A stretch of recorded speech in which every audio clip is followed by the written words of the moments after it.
sagaleen dhagahamu jiru. Okay, itti fufaan dhagahama. Waa'ee gaarana gaarumsaa irraa giseen haasa'u. Jechuun waan natti hin tolle laayifii dhufuun xiqqishoo biiziin ture sanumaa fi dhaamsi bubulus oolus turus dhaamsuma.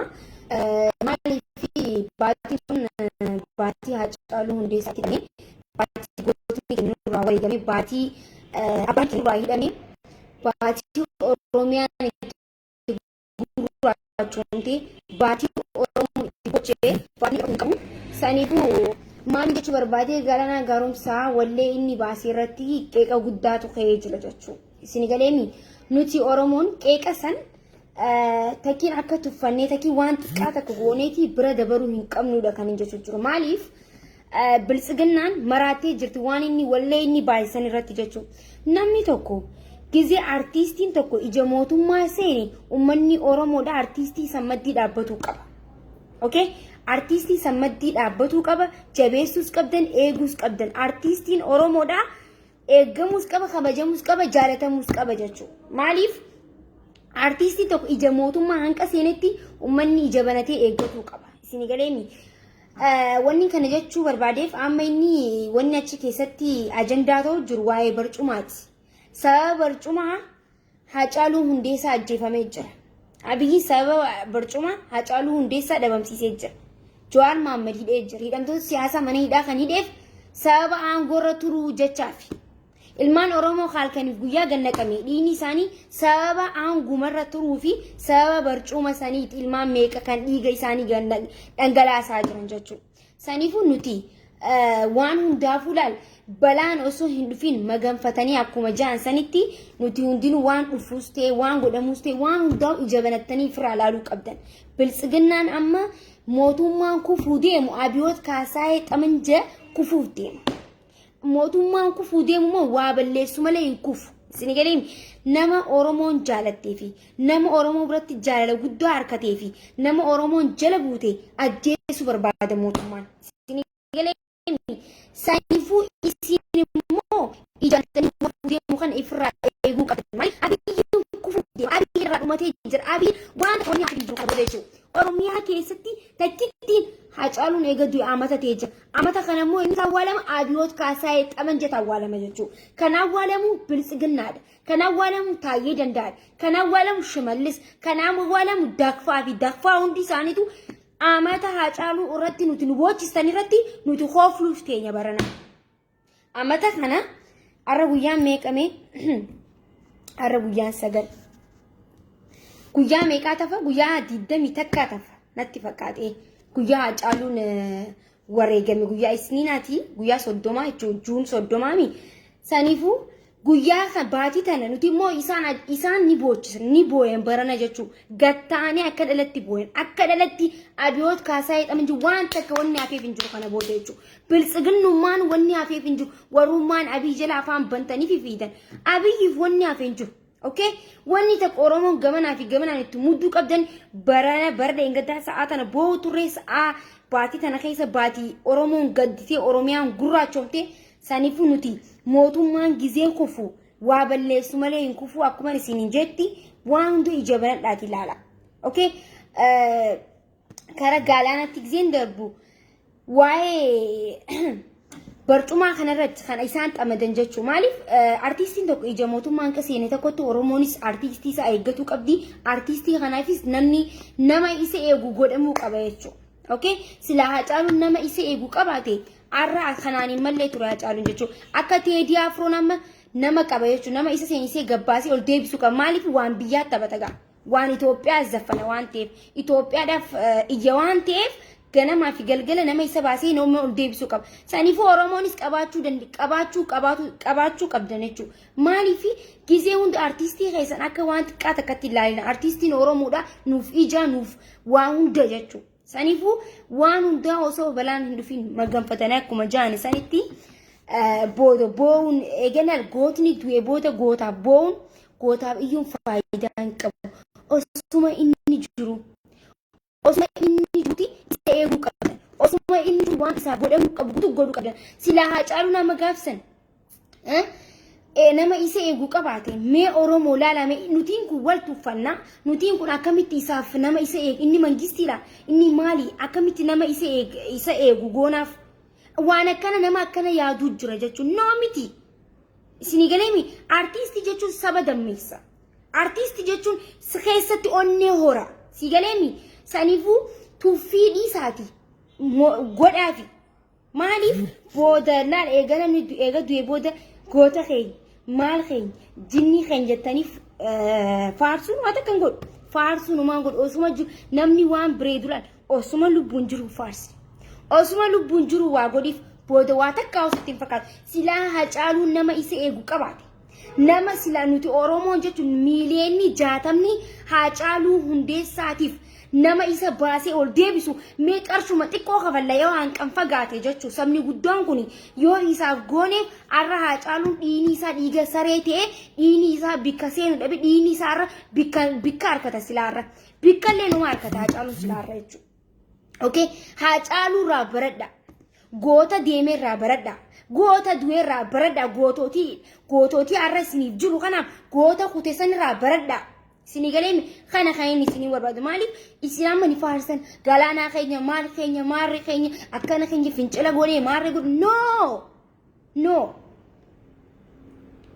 gizee isin akkatti jaalattan gizee isin akkatti jala buutan mootummaan kun shira biraa yaada Oromoo deebisee boochisuu barbaada Oromoon jaalatti taanaan nama tokko Oromoon jala buutee taanaan nama tokko Oromoon harka dhooytee taanaan nama sanii dhabamsiisee jechuudha mootummaan saniifuu waan kanatti hayyoonni Oromootillee warrumaan hayyoota ja'amtanii feesbuuka kana gubbarra jirtan guutuun waan kanatti yaada wal tuffatuun hin barbaachisu jechuudha wal kabajuun qabsoo jechuun wal kabajanii xiqqaan guddaa kabajee guddaan xiqqaa kabajee kan karaa qabsoo deeman jechuudha namni qabsoon asumarraa eegalti saniifuu kun yaada kiyya itti walii galuu dandeessanii itti walii galuu dhabuus dandeessan garuu an akka maakitti yoo wanni takka taate illee jechuudha maaliif dubbadhee sin jira waan ta'eef waa takkaa miti maaliif ani laal ciiseetiin rafee ciisee ka'eetiin maaliif taayyee danda'an akkatti waa'ee Galaanaa Gaaromsaa haasa'u artistiidha mucaan kun nama waraana hidhatee nama qawwee hidhatee miti takkiin nama qeerroo walitti godhee gurmeessee miti artistiidha artistiin ija mootummaa maaliif seen artistii maaliif mootummaan gizee dibbata taayyee danda'a gizee waa barreessu jechuudha ilmi danasiisu ilmi kamataan buloonni gadhiise suni gizee waan takka barreessu mootummaatu kanneen mootummaatu ajaja akkanuma lafaa keetiin kan barreessu Oromoon tiyyammoo akkanuma xirra nutaalina wanni kun maaliif ja'ame maaliif kun godhame ijabanadha namni takka ijabanata takka mataa keessa isin dhoyinaan takka dha'uu beeka kana booda ijabanadha kan isin jiru mootummaan kufuuf deema dhumee jira mootummaan irraa mootummaa kana booda karaa itti baafatu barbaada saniif wanni godhu garuu dhabamsiisee takkiin waan takka cabsee balleessee malee hin bu'u mootummaan saniifuu Oromoon waan kanarratti hundi keessanii waliif galuu qabdi waan kana laaluu qabdan jechuun maaliif hin tuffatina waan takka hin tuffatina biras hin darbina maaliif an rafee bulee ciiseetuma akkanatti maaliif akkana jaamuu qaba caalaa bultumee hundi isaaniitu aaranii jiran waanuma akkanatti injifate maaliif garuu maaliif kun jeetiin yaada jechuu sammuu kiyyatti akkamitti maaliif akkana godhan maaliif oguu dhibbata akka barreessa maaliif akka maali wanni inni dubbate barcuma kaayee malee achi biratti abiyyiin barcuma raabuu jinni naaseen waa takka hin dubbanne garuu namni sammuun dalaguuf namni aylii qabu ni garsiisa malee ittiin himu si garsiise gawwaan garuu bubbultee galtiif saniif gawwaa waan taaniif bubbulee galee jechuudha Oromoon immoo waan kanarratti usuu hin qabdan maaliif nuti halkaniif guyyaa gadduunis maaliif karaa injifannoo deemuu qabna amma kana booda injifataa deemna malee injifamaa hin deemnu jechuudha injifataa cabsaa buqqisaatii deemna kana booda karaa fuula duraa ka deemnu kana booda kan isinitti mul'atu qabu bilisummaa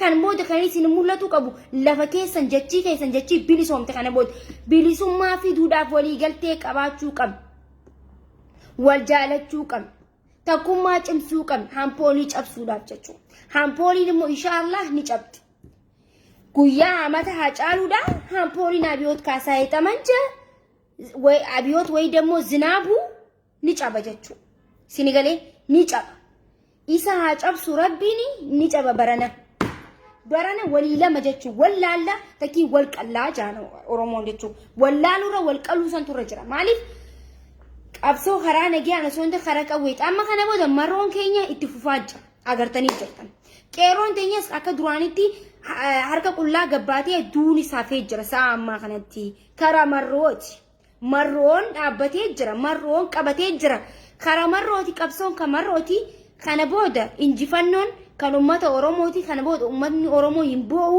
yoo walii galtee qaban yoo wal kabajne yoo waliin deemne jechuudha amma kana akka fayyisaa leellisaa ittanii kana kailkeen asiif asiin kana maajiraati maajii kan jaaniin kana wannummaan inni barreessu oromoo adda qoqqoodudha wannummaan inni godhu jiru jechuudha isaan miti abbaan fedhe kana booda dhufee oromoo adda qooduu hin danda'u abbaan fedhe bika fedhe yoo kasamuu hin qabaane taate oromoon adda qoodamti yoo kasamuu hin daleeneetu dhufee oromoo addan qoodajee fi qoodamee deema jechuudha sanifuu abdiin kutatinaadha qabsoo asiin geenye jira asiin geenyaan sagaleen keenya baxxasamu takkatti as dhaabbanne jira asiin geenye jira mootummaa duraan akkana jawsan akkana goonee laal qabnee laal kash goonee nyaanne jechuudha oromoon qabdee laa girrisaan kiyyala kash goonee nyaanne jechuudha abiyoot kaasaa qaban qarxaf gooneeti isa qat goonee jechuudha akkana oromoon jechuudha akkanatti hidda isaanii buqqisnee lafa keenya hidda gabrummaa buqqisnee lafa keenya kana booda malee idduuba deebuu siin qabnu waluma qaqqallee waluma jiraanna malee kana booda wannummaan namaaf harka suduujuufis hin jiru wannummaan sodaannus hin jiru jechuudha biltsiginnaan dhumtee jirti daqiiqaa taatee jirti jechuudha amma gabbaanii ni badhaadhina maarree gana amma fakkeenyaaf baay'ee waan tokkoon isin hima waan tokkoon nagee keessaanii abiyoot kaasaa hexamanja guraagee oromiyaa keessa jirtu guututu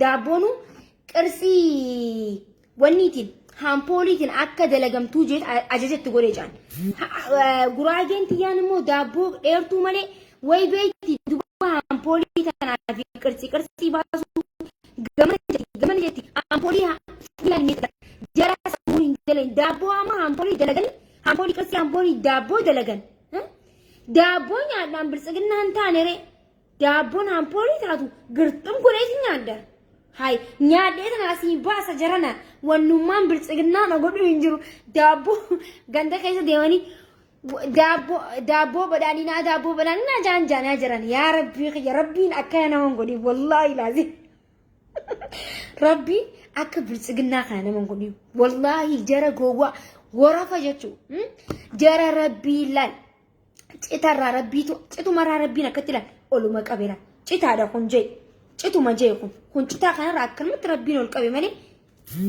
waada kee keessan jiran jechuu biltsiginnaan jechuu jara duuda abiyyi hudduu isa hudduu kana sammuun hin dalagu kana sammuun hin dalagu kunis danazii kunis daddabii warra qabaleerraa walii qabee rabbiin mazagaajaa gisee re'een timaantiin nyaatte warra re'ee hidhuu bare guutuu arra wali qabee ni bulchina jaani arra kun akka salphatanii siinje akkana salphatanii malaaxaan khoba boorciin akka eenyutu gaa maqaan isaa shimallis baaburri keenya beeyte baaburri ofcoon keenyas khoba akkana wal daraddaramanii maaliif firdii dhufuu fi waan dhufu akka yaadu jiranii maaluma taana eessa seennaa baran waadhumattee jirti waan hin taane keessa seennee mee akkam taana akkamuma taana mee maaluma nu wayya mee maal taana jaanii akkanatti baaburee fi baaburiin gamanaan malaaxaan gamanaan hampooliin gamanaan boorciin gamanaan akkana boorcii isaanii bac godhu jiran jaan maaliif dhumee jira geemiin kana booda oromoo ajjeesuuf oromoo dhabamsiisuun dhumee jira cabee jira bu'ee jira kana booda abiyyiin afaaniin gamanaan ummatan bulchaa ummatan mootummaan hin jiru Itoophiyaa keessa jechuudha mootummaan hin jiru kan biyya bulchu arras boorus ta'e oromoodha kan biyya bulchu arras boorus ta'e qeerroodha kana ifitti qaba tuurtii malee Oromoon biyya isii ni qabatti. Gurrasi calaw. Turtii malee Oromoon biyya ni bulchiti. Kara seentu seenta hadharaaw. Kana booda namni isin ajjeestanii kana booda namni isin taphattaniif hin jiru. Kana booda sa'a tana booda jechuudha. Kana booda qeerroonis seentee jirti kara marroo. Marroonis gamanaan itti shidaa jira jechuudha. Akkana qabsoon baranaa qabsoon injifannoo addaa addunyaa irratti galmeessuu qabna jechuudha. Addunyaa irratti qeerroo if duuba hin deebina. Dhugaa rabbiitiin isin hin jaa. Ammas kara wanni giseen deemu moo kara sitti billiitiin deema amma. Sitti billiin teenya taarargee sun immoo qacoon sitti billiin jettaniif suni bishaan abbaayiif wallee baasu jirti jettanii sitti billiin dhageeffadha. Amma sitti billiin tuni mootummaan ni ajjeessaa tana oduma sitti billii taatu maaliifi dhageeffadha isiniif hima. Amma abiyyiin kuni isin amma bishaan abbaayiidhaaf gisee taphattu. Masriin amma biyyadhaan amma masriin jira. Masriin tuni turjumaana qabdi. Waan abiyyiin achii godhu waan achii taatu guututti ni torgomatan jarri maal taataniiti isin. Namni mootummaa dhageeffadha. Mootummaa hojii namni rakkoo qabu jechuun amma Masrii fi Ijiptii fi Itoophiyaan walitti rakkoo qaban. Saniifuu waan abiyyiin takkaan godhu ganamuu fi galgala isaan bira dhufa jechuudha. Sitti billiin teenya moo gizee bishaan abbaayaa jetu abiyyummaa ajjeesee isitti siyaasaa dalaga.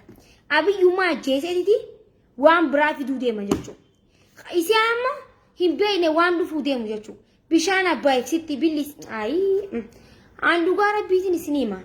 Abiyyiin amma isii itti taphatuuf geema isii godhuuf malee namni isii barbaadeetii miti amma wallee sadii baaste wallee gondarenyaa baaste takka immoo aduu ayitee baaste amma immoo bishaan jettee baaste jechuudha. Wanni bishaan keenya nurraa hin beeku waan isin jechuu deemtu rabbiitu beeka. Waan isin jettu hin beeku garuu waan isin takkaan jettu Masrii bira ni gaha jechuudha. Saniifuu achirraan gisee isin bishaaniif wallistan. Rakkoo waan isin dhimne ani bar wannummaan sitti billiin tun na ajaa'ibduuf namni biltsiginnaa ta'e hundi afaan qabatee ta'a jechuudha. Amma ansaaliyaan na ajaa'ibdi maaliifi namni biltsiginnaa ta'e afaan qabatee ta'a cinaan artiistoonni biltsiginnaa ta'an usaniituma ta'an wannummaan isiin akkuma sitti billii bit jettuuf na ajaa'iba maaliifi dhageeffadha namni guyyaan isaa dhiyaate akkanuma saniifuu. Ani gorsan asbiratti si gorsu usiituma ta'i biltsiginnaa ta'e akka feete ta'e maaliifi nuti gama keenya kootu as ta'e asee mirga keeti jechuudha. Nuti mirgaaf osoo falmatu jiru mirga namaa hin dhiibnu nuti Oromoon jechuudha. Mirga kiyyaaf falmadhaa mirga kee hin dhiibu. Saniifuu garuu fayyadamaa baajaaj si godhaa jiranii sitti taphataa jiranii siyaasaa asirratti dalagaa jiran yaa sitti billiitiyyaa yaa qiinxaatiyyaa sitti dalagaa jiran sirratti hojjetaa jiranii ati quba hin qabdu yaa gawwaa.